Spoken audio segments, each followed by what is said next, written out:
ಬೆಳಗಾವಿ ನಗರದಲ್ಲಿ ಸುಗಮ ಸಂಚಾರ ಮಾಡುವುದಕ್ಕೆ ಒಂದು ಪ್ರಯತ್ನ ನಾವು ಮಾಡ್ತಾ ಇದ್ದೀವಿ. ನಾಳೆಯಿಂದ ನಮ್ಮ ಸಿಬ್ಬಂದಿ ರೋಡ್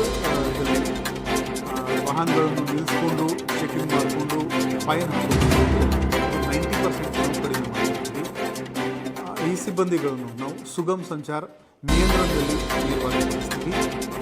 ಹಾಗೆ ನಮ್ಮ ಟ್ರಾಫಿಕ್ ಮ್ಯಾನೇಜ್ಮೆಂಟ್ ಸಿಸ್ಟಮ್ ಹಾಗೂ ಸ್ಮಾರ್ಟ್ ಸಿಟಿ ಪ್ರಾಜೆಕ್ಟ್ನಲ್ಲಿ ಇದು CCTV ಇದೆ, ಅದನ್ನು ಬಳಸ್ಕೊಂಡು ನಮ್ಮ ಬಾಡಿ ಒನ್ ಕ್ಯಾಮೆರಾ ಮೊಬೈಲ್ ಬಳಸ್ಕೊಂಡು ಟ್ರಾಫಿಕ್ ವೈಲೇಷನ್ ಬರೀ ಫೋಟೋ ತಗೊಳ್ತೀವಿ ಮತ್ತು ಆ ಗಾಡಿ ನಂಬರ್ ಓನರ್ ಯಾರಿದ್ದಾರೆ ಅವರಿಗೆ ಆನ್ಲೈನ್ ಮುಖಾಂತರ ನಾವು ಆ ಫೈನ್ ಕಳಿಸ್ಕೊಡ್ತೀವಿ.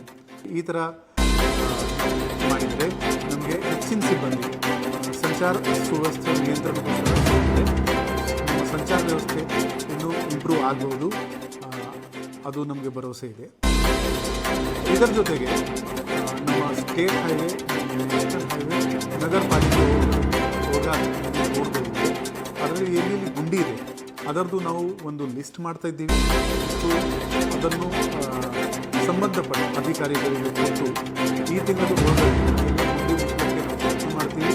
ಅದು ಆಗಿದ್ದರೆ ಆ ಗುಂಡಿಗಳಿಂದ ಏನೇನು ಟ್ರಾಫಿಕ್ ಸ್ಲೋ ಆಗ್ತಾಯಿತ್ತು ಅದು ಕಡಿಮೆ ಆಗುತ್ತೆ, ಸಂಚಾರ ವ್ಯವಸ್ಥೆ ಸುಗಮ. ಈ ವಿಚಾರದಲ್ಲಿ ನಿಮ್ಮೆಲ್ಲರಿಗೂ ಸಹಕಾರ ನಾವು ಕೊಡ್ತಾ ಇದ್ದೀವಿ. ಮಳೆಗಾಲ ಇರುವುದರಿಂದ ದಯವಿಟ್ಟು ನಿಮ್ಮ ವಾಹನವನ್ನು ನಿಧಾನವಾಗಿ ಚಲಿಸಿ, ಹೆಲ್ಮೆಟ್ ಕಡ್ಡಾಯವಾಗಿ ಧರಿಸಿ. ನೀವು ಕಾರ್ ಓಡಾಡಿಸ್ತಾ ಇದ್ದರೆ ದಯವಿಟ್ಟು ಸೀಟ್ ಬೆಲ್ಟನ್ನು ಕಡ್ಡಾಯವಾಗಿ ಹಾಕಿ. ಫೈನಲಿ ರೋಡ್ ಮೇಲೆ ಪೆಡೆಸ್ಟ್ರಿಯನ್ಸ್ ತುಂಬ ಇಂಪಾರ್ಟೆಂಟ್ ಇದ್ದಾರೆ. ನೀವು ವಾಹನ ಚಲಾಯಿಸುವಾಗ ಮಳೆ ನೀರು ರೋಡ್ ನಿಂತಿರುತ್ತದೆ, ನೀವು ಜೋರಾಗಿ ವಾಹನ ಓಡಾಡಿಸಿದರೆ ಆ ನೀರು ಜನರ ಮೇಲೆ ಪೆಡೆಸ್ಟ್ರಿಯನ್ ಮೇಲೆ ಹೋಗುವುದು, ಅದರದ್ದು ದಯವಿಟ್ಟು ನೀವು ಕಾಳಜಿ ವಹಿಸಿ.